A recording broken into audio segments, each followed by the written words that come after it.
Hi everyone, I'm the Limitless Librarian and today I'm going to be reviewing Sidney Sheldon's game Duology, consisting of Master of the Game and the sequel, which was written by another author, Tilly Bagshawe, Mistress of the Game. Sorry I went a bit quiet over the last week, everyone. Uni semester's getting a bit hectic now with assignments and tests and all sorts of stuff going on. It's a bit overwhelming. So I'm back, guys. Sorry for my absence. I'm okay. So anyway, back to these books. So if you've been watching my content for a while, you've likely seen me bring up this book before. I've mentioned it several times on the channel. It was in my best of 2023 video, and it's been in a couple of my themed book recommendations. So if you couldn't tell, I very much enjoyed this book and was definitely pretty excited when I found out that there was a sequel to it. Like I said, this book was not actually written by Sidney Sheldon himself. It was by a different author who grew up with his books and was a fan of his books and was pretty excited to write the sequel, or be given the opportunity to write a sequel, apparently. Sidney Sheldon is sadly no longer with us anymore. I don't know exactly if this was written after he died. I'm not sure. As for this review, I'll explain to you why I love the first book and also how the second book fares compared to the first, especially given that it was written by a different author. So first of all, what is Master of the Game about?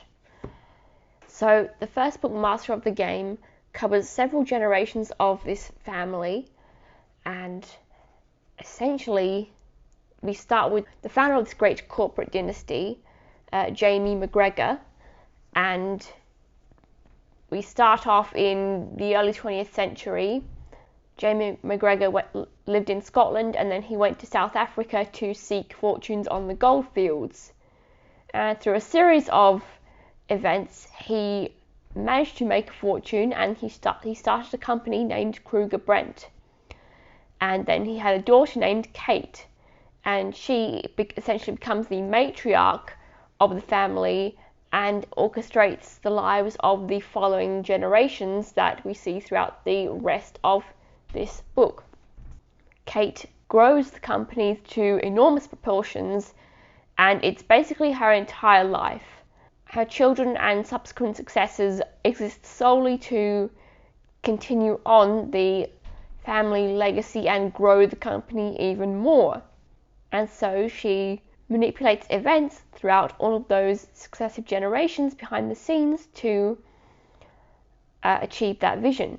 The sequel, Mistress of the Game, is on a much shorter time scale, although it's still a pretty decent one, as it only covers a single generation, that being the latest one, I believe her great-grandchildren, a pair of cousins named Lexi and Max, and their rivalry over the company and who will inherit it, as for various reasons the succession is not made clear.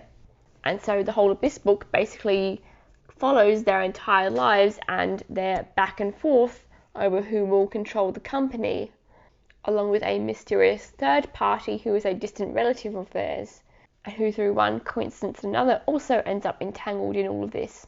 So what do I think of this duology? First of all, the first book, Master of the Game, absolute masterpiece. I mean, it was in my top 10 of 2023, so you know I love it. I love seeing the family over multiple generations. That was really interesting. And it was just really, really fun to read. Even though the majority of the characters are not very nice people and are willing to do terrible things, it was still fun to see them clash and plot, and you partly wanted them to succeed and partly didn't. And sometimes you're not sure whether the things that happen to the characters in this book are just natural or whether it's Kate Blackwell manipulating things behind the scenes. Maybe it's a bit of both at times. It's not often that I find terrible characters enjoyable to read, let alone have part of me actually sort of rooting for them, but Sidney Sheldon managed to accomplish that with this book. So is Tilly Bagshawe's Mistress of the Game a worthy successor then? Well, I still enjoyed it, but I don't think it's as good as Master of the Game. If I could describe this duology in one simple phrase, it would be Game of Thrones, but with companies instead of castles. And this second book, let's just say, really runs with that idea. Because there was some weird sort of incesty stuff going on between the two cousins at one point. So do with that what you will. That was a bit strange. And it was especially sort of out of character for Lexi, especially since she already didn't trust Max, and rightfully so. Another thing that bothered me a bit with this is, and this is a bit more of a spoiler, is that in her childhood Lexi becomes deaf, but later on in her adulthood that deafness gets cured, and that kind of was a bit of a shame to me because I thought it would have been way more cool and interesting to see her go through the whole book deaf and fight the battles that she does with her disability.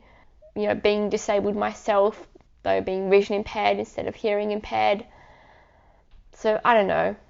Like, I was actually really excited to see Lexi as a disabled protagonist. So when she was suddenly not disabled anymore, you know, good for her, but not quite as empowering or interesting to me to read. I don't know. What are your thoughts on that? Let me know in the comments below if that would bother you. So, in spite of those facts, this was still a fun enough story to read, but it also just wasn't as satisfying, and also the ending wasn't as satisfying as the first book's ending either. I think if you're a fan of Master of the Game, you'll hopefully still enjoy Mistress of the Game, but I also don't think it's essential. It doesn't really add anything to any of the characters from Master of the Game. In fact, mild spoiler, they're killed off right at the start. That's not even much of a spoiler. It happens at the start of the book. If Kate was still alive, the succession situation between the two cousins wouldn't be an issue. And then we wouldn't have a plot for this book. So, yeah. In summary, Master of the Game is an absolute masterpiece, and I'd highly recommend reading it. It's really fun to read, even though a lot of the characters are terrible people. They are still really fun to read because of their ruthlessness, and because you don't know whether what's happening is a result of them or if it's just people being unlucky. Mistress of the Game is fun enough, though a bit weird and not essential. So thank you for watching. Again, sincere apologies for being quiet over the week. Again, uni semester just got hectic and overwhelming. But if you liked the video and you'd like to see more book reviews, please like and subscribe to the channel. And with that said, as always, do lots of maths, read lots of books, and I'm sure you'll have an amazing day.